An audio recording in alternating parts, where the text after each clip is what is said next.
जी हाँ दोस्तों, नमस्कार। स्वागत है आपके अपने चैनल अनमोल क्लासेस पर। उम्मीद करता हूँ कि आप सभी लोग स्वस्थ, मस्त व ज़बरदस्त होंगे और अपनी तैयारी को अच्छी तरीके से कर रहे होंगे। साथियों, हम लोग आज चर्चा करेंगे मेघदूत पर। मेघदूत एक खंडकाव्य है, कालिदास द्वारा विरचित है।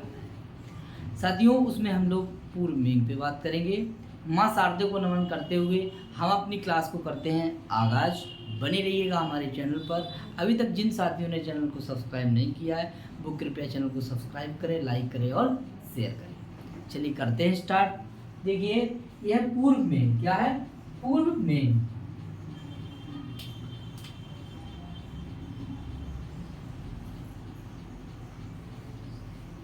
पूर्व मेघ, पूर्व मेघ।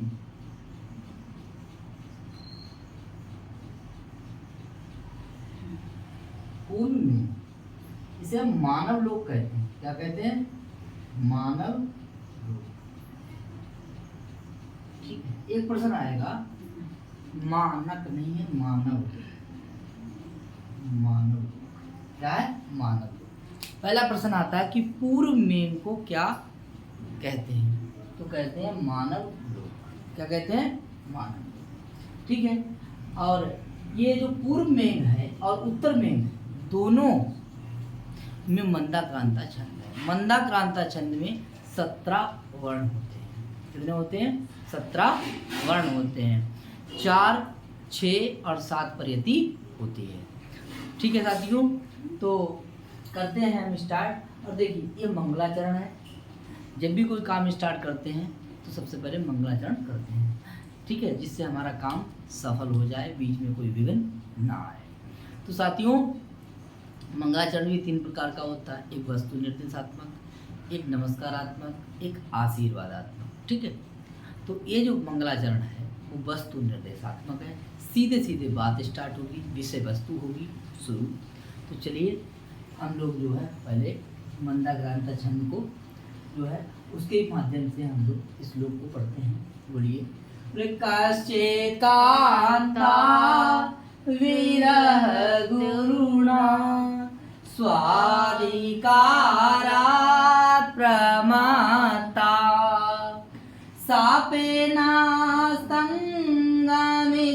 महिमा वर्ष भोगेण वर्तु यक्षचक्रे जनक तनया स्नान पुण्योदकेषु स्नग्ध छाया तरसु वसतिं रामगिर्याश्रमेषु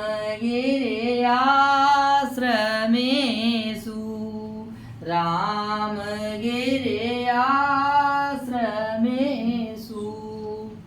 देखिए, कर्ता को पहचानेंगे। सबसे पहले लिखा है यक्षा। कैसा लिखा? यक्षा। देखिए, यक्ष जो है, यक्ष जो है इसमें कौन सा प्रत्यय है? कौन सा प्रत्यय है? तो हमारा क्या बन जाता है? यक्ष। और यक्ष जो है ये शब्द किस लिंग में है? पुल्लिंग। इसमें नए प्रत्यान शब्द कैसे होते हैं? पुल्लिंग। ठीक है, तो यक्षा माने यक्ष। यक्षा माने क्या है? यक्ष। और बोले कश्चित् यक्षा। कश्चित् यक्षा चक्रे। चक्र माने किया। चक्र माने क्या है? किया। लिट लगा रहा है, प्रथम पुरुष एक वचन। क्यों करता है? प्रथम पुरुष एक वचन का है तो क्रिया भी प्रथम पुरुष एक वचन की है। और कश्चित् भी आपका इसका कश्चित् यक्षा अर्थात कोई यक्ष। यक्ष का नाम नहीं है। यक्ष का नाम ब्रह्मवैवर्त पुराण के आधार पर हेममाली है। कालिदास ने अपने ग्रंथ मेघदूतम में यक्ष का नाम का उल्लेख नहीं किया गया है। ठीक है, नहीं किया है। और उन्होंने कश्चित् कह करके कह दिया कि कोई यक्ष। यक्ष जाति है। ठीक है, क्या जाती है? यक्ष जाति है। बोले कश्चित् यक्षा चक्रे, और आगे है एक शब्द वसति।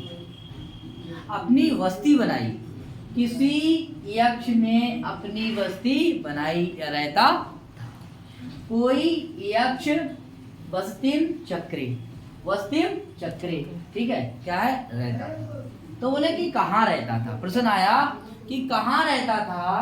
कोई यक्ष चक्रे वसति, कोई यक्ष रहता था, उसने अपनी बस्ती कहाँ बनाई। तो प्रश्न आया कहाँ बनाई, अर्थात कहाँ पर बनाई। इसका मतलब है प्रश्न कर रहा है कहाँ पर बनाई, और पर बराबर हो जाता अधिकरण। क्या हो जाता है, अधिकरण। तो भैया अधिकरण वाला पद कौन सा हो जाएगा, बोले राम गिरिया आश्रमेशु। राम गिरी, गिरी माने पहाड़ और राम माने राम। जिस पहाड़ पर रामचंद्र जी रहते थे उस पहाड़ का नाम, उस पर्वत का नाम क्या है, रामगिरी। क्या है, रामगिरी के बोले क्या है, आश्रमे। आश्रमेशु मतलब आश्रमों में। जहां भगवान रामचंद्र जी रहे थे वो आश्रम में उसने अपनी बस्ती बनाई। किसने, कश्चित यक्षा चक्रे बस्तिम रामगिरी आश्रमेशु। कोई यक्ष ने बस्ती बनाई, बोले कहाँ बनाई, कहाँ पर बनाई, तो रामगिरी के आश्रमों पर बनाई। अब देखिए रामगिरी आश्रमेशु, यहाँ पर हो गई आपकी अण संधि, और आश्रमेशु में हो गई आपकी सप्तमी विभक्ति बहुवचन। यानी कि एक यक्ष है और यहाँ पर आश्रम बहुत से हैं। ठीक है, तो जो आदमी प्यार में पागल होता है, ठीक है, वो जो है एक जगह बैठता नहीं है, वो कहीं इस आश्रम में, कहीं उस आश्रम में, कहीं उस आश्रम में, ठीक है, एक जगह स्थिर नहीं रहता है। इसीलिए कालिदास को लिखना पड़ा कि रामगिरी आश्रमेशु, बहुत से आश्रमों में वो बस्ती माने रहता था। कौन, चक्र। कौन है, हाँ। और भाई साहब वियोगी क्या है, प्रेम है। कि यक्ष अपनी पत्नी से कहाँ है, रामगिरी के आश्रमों में निवास कर रहा है, और उसकी पत्नी कहाँ है, अलकापुरी में। प्यार जो है वो तब दिखता है जब वियोग होता है। इसीलिए यहाँ विप्रलंब श्रृंगार है, और श्रृंगार रस के पुजारी है कौन, कालिदास। करुण रस के भभूति, समझ गए होगा। तो यहाँ जो है ना, रामगिरी के आश्रमों में कोई यक्षा चक्रे वसतिम, यानी कश्चित यक्षा वस्तिम चक्रे रामगिरी आश्रम। ठीक है, तो रामगिरी के आश्रमों में, समझ में आया। आगे बात करेंगे, वियोगी है। ठीक है, तो बोले रामगिरी के आश्रम है कैसे, प्रश्न आया रामगिरी के आश्रम कैसे हैं। तो साथियों देखिए, विभक्ति से विभक्ति को मिलाएंगे और विशेष से और विशेषण को पहचानेंगे। ये हमारा क्या हो गया, विशेष। क्या हो गया, विशेष। ठीक है, इसका विशेषण क्या हो जाएगा, बोले स्नग्ध छाया तरसु। बस स्नग्ध छाया तरसु, देखो ध्यान से, कह रहे हैं कि स्निग्ध छाया तरसु, स्निग्ध छाया तरसु। अब देखिए रामगिरी आश्रमेशु स्निग्ध छाया तरसु, अब इसमें भी सप्तमी विभक्ति बहुवचन, इसमें भी सप्तमी विभक्ति बहुवचन। तो देखेंगे स्निग्ध माने चिकनी चिकनी, छायादार माने छायादार, और उसमें क्या है, तरसु माने क्या है, रुद्राक्ष। ऐसा है रामगिरी का आश्रम जो घनी छाया से युक्त है। ऐसे है वृक्ष, ऐसे वृक्षों वाला क्या है रामगिरी का आश्रम। एक है कितने, बहुत से हैं। तो स्निग्ध छाया तरसु वसतिम रामगिरी आश्रमेषु। इसमें स्निग्ध छाया है, घनी घनी छायादार वृक्षों से युक्त, ऐसा है रामगिरी का आश्रम। एक आश्रम है, बहुत से आश्रम है। ऐसे आश्रमों में कोई यक्षा वसतिम चक्रे, उसने अपनी क्या बनाई, बस्ती बनाई। भाई साहब एक और विशेषण है, बोले जनक तनया स्नान पुण्योदिकेषु। ऐसा क्या है, बोले ऐसा है रामगिरी का आश्रम। ऐसे हैं रामगिरी के आश्रम, बोले जनक। देखिए जनक की तनया, तनया माने पुत्री और जनक माने जनक। जनक राजा जनक है, उनकी पुत्री, इसीलिए हो गया जनक तनया। अर्थात कौन हो गई, सीता। कौन हो गई। अब भाई साहब कह देते सीता जी के स्नान से, तो सीता किसी और लड़की का भी नाम हो सकता है, किसी और आदमी की। ठीक है, तो यहाँ पर लिखना पड़ा कालिदास के लिए कि देखिए बोल सीता, सीता कौन है, बोले जनक की पुत्री हैं, इसीलिए लिख दिया कि जनक तनया। जनक तनया माने सीता के, और स्नान माने नहाने से, और बोले क्या हो गया, पुण्य हो गया है। उदक माने जल। सीता जी के स्नान करने से वो स्थान कैसा हो गया है, उस स्थान का जो जल है वो कैसा हो गया है, बोले पवित्र हो गया है। ऐसा है रामगिरी का आश्रम, ऐसे है रामगिरी के आश्रम, उनमें उसने क्या बनाई, अपनी बस्ती बनाई है। जब भगवान राम के लिए ये स्थान अच्छा है, शुभ है, ठीक है, तो इसीलिए उसने भी अपनी बस्ती बनाई है कि वहां उनके साथ कौन है, सीता जी थी। किसके साथ, राम के साथ, ठीक है। और यहाँ यक्ष के साथ सीता नहीं है, क्योंकि उसकी सीता नहीं है, मतलब निकल गया है, उसकी यक्षिणी नहीं है। भाई राम की तो सीता थी रामगिरी के आश्रम में, लेकिन यक्ष की जो यक्षिणी है, ठीक है, वो कहाँ है, अलका में। कहाँ है, अलका में। तो ऐसे जनक तनया स्नान पुण्य उदकेशु और बराबर हो जाएगा रामगिरी आश्रमेशु। ऐसे रामगिरी की क्या है, आश्रम। समझ में आया, यहाँ तक कोई दिक्कत, बताओ भाई। आगे देखिए, ये कब रहना पड़ा, क्या कारण था, तब उसने अपनी बस्ती बनाई, रहना पड़ा, उसके लिए कोई कारण तो रहा होगा, ठीक है। तो बोले कि कारण ये था कि बोले स्वाधिकारात् प्रमत्ता, अपने कार्य से कैसा था, असावधान। अपने कार्य में उसने क्या कर दी थी, बोले स्वाधिकारात् प्रमत्ता, स्वाधिकारात् प्रमत्ता, अपने कार्य से कैसा था वो, असावधान। स्वाधिकारात् माने अपने अधिकार से, बोले प्रमत्ता माने क्या है, असावधान। यानी उसके काम में क्या थी, कर्तव्य से विमुख हो गया।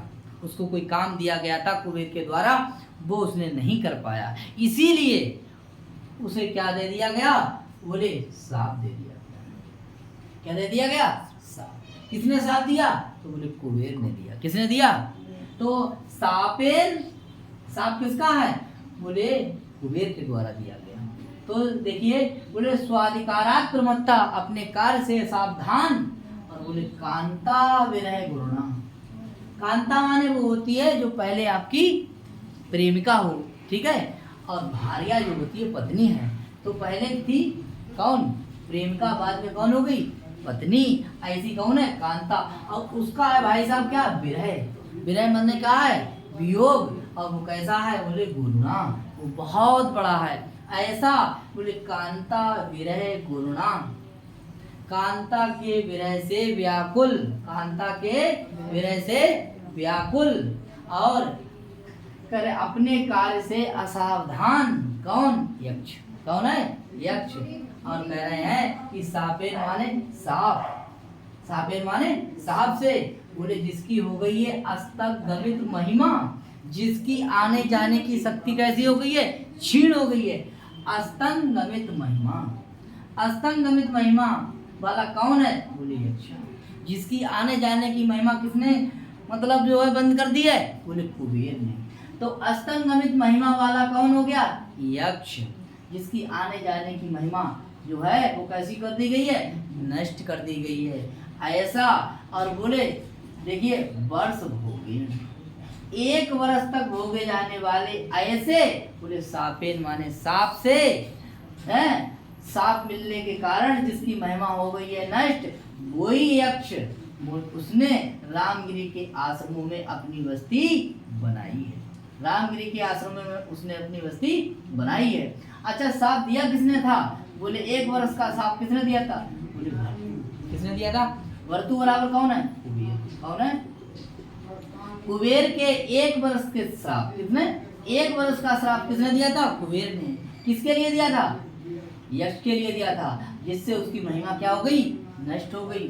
क्योंकि उसने काम क्या किया था, बोले अपने कार्य से क्या था, असावधान था। और कांता विरह गुणा, कांता की विरह से व्याकुल है, इसीलिए 1 वर्ष तक भोगे जाने वाले, 1 वर्ष तक भोगे जाने वाले ऐसे साप के द्वारा रामगिरी के आश्रमों में क्या कर रहा है, निवास कर रहा है। ये था आपका मतलब मंगलाचरण, ठीक है। और पहला श्लोक है जी मेघदूत का। उम्मीद करता हूँ कि आपके लिए समझ में आया होगा, ठीक है। आगे बात करते हैं, आप हम लोग जो है प्रश्नों पे बात करेंगे। देखिए प्रश्न बात करते हैं। देखिए का धन का, देखिए यहाँ का धन, यहाँ से क्लियर हो जाता है कि साथियों ये मंगलाचरण है। कैसा है, मंगलाचरण है, ठीक है। और देख लीजिए का, यहाँ पे विसर्ग संधि हो जाएगी, विसर्ग का सा, सा का, और सा का बाद में सा हो जाएगा, तालव्य सा, ठीक है।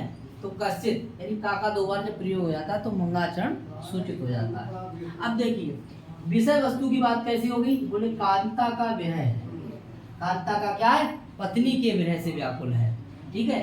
तो सीधे विषय वस्तु है, इसीलिए आपका वस्तु निर्देशात्मक बहुवचन है, वस्तु निर्देशात्मक बहुवचन, ठीक है साथियों। आगे बात करते हैं। अब देखिए स्वाधन अधिकारात, यहाँ पे अगर बात करें तो दीर्घ संधि आकाशवाणी दीर्घ, ठीक है। अधिकारात देखिए अधि